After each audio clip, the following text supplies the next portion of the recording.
It was supposed to be a simple will reading, but the moment Ruth stepped into the grand hall, silence sliced through the air like a blade. Heads turned. Lips curled. Whispers spread like wildfire. Dressed plainly in a faded brown skirt and a second-hand blouse, Ruth looked nothing like the rest of the sharply dressed crowd. They stared, some with amusement, others with disgust, making no effort to hide their contempt.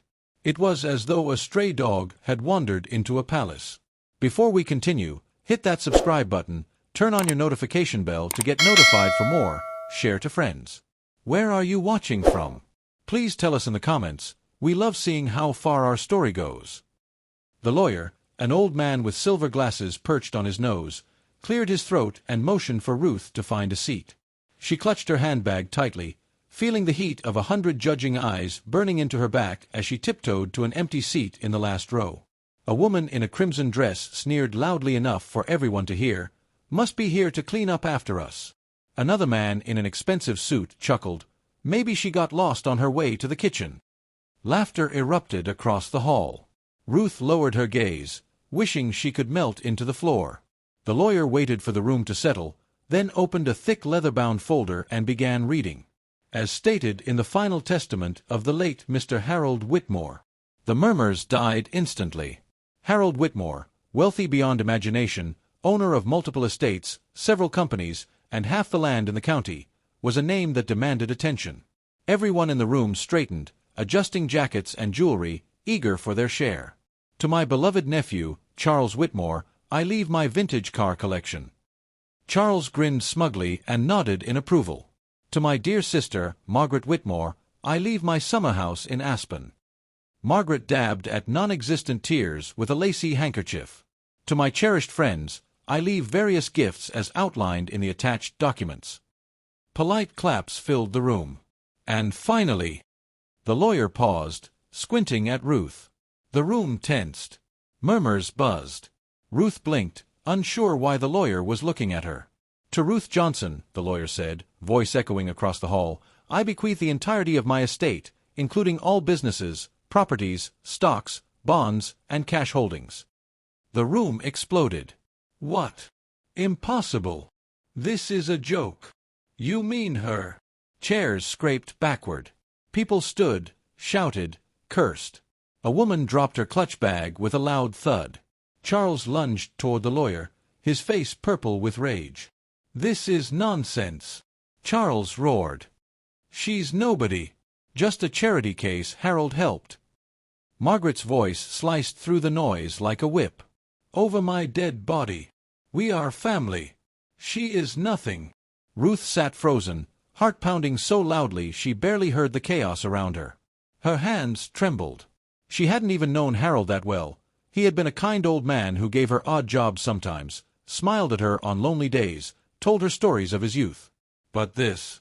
it didn't make sense. Security guards appeared, forcing the furious relatives back into their seats. Order! The lawyer barked. Order! Reluctantly, the mob quieted, though hateful glares drilled into Ruth from all sides. The lawyer adjusted his glasses again and continued calmly. In his final statement, Mr. Whitmore explained his decision. He unfolded another sheet and read, To those who share my blood but not my heart, I owe you nothing. To Ruth, who showed me kindness without expectation, who listened to my stories without judgment, who helped me pick up my dropped groceries when others turned their backs, to her, I leave everything. Blood makes you relatives. Loyalty and love make you family. Gasps filled the air. Some women wept. Men clenched their jaws. Ruth covered her mouth with both hands, tears streaming down her face. She hadn't known how much those small moments had meant to him. Margaret shot to her feet. This must be forged, she shrieked. We'll contest this. We'll sue. The lawyer calmly closed the folder. You're welcome to challenge the will in court, he said. But Mr. Whitmore's instructions are legally binding and meticulously witnessed. Margaret, breathing heavily, collapsed into her chair.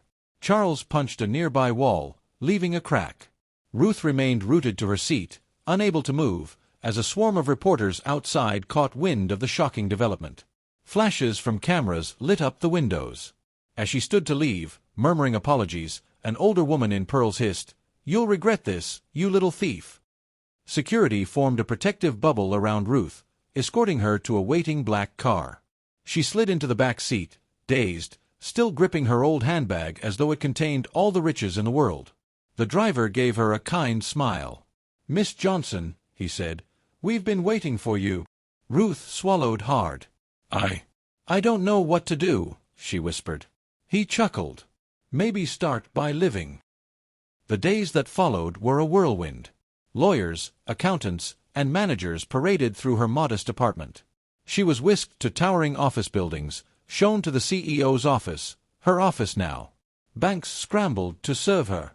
News channels buzzed her name endlessly. Ruth Johnson, the housemaid who inherited a fortune.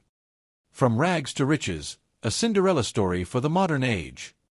But it wasn't all golden. The Whitmores, now practically strangers, launched smear campaigns, leaking false rumors about her. She was called a gold digger, a scammer, a liar. Despite the ugly noise, Ruth held her head high.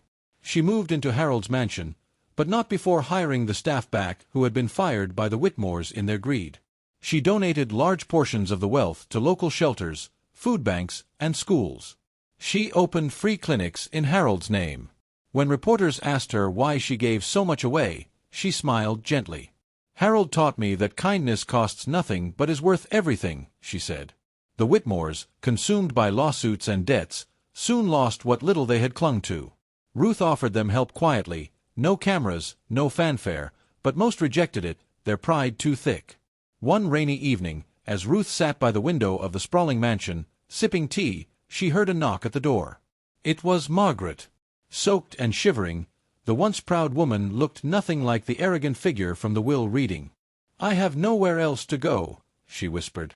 Ruth hesitated only a moment before stepping aside to let her in. Because kindness, as Harold had taught her, wasn't about who deserved it. It was about who needed it. Moral lesson: never judge others by appearances. True character is measured not by wealth, lineage, or titles, but by simple, selfless acts of kindness. In a world obsessed with status, humility and compassion still hold the highest value. Always choose to be good, especially when no one is watching.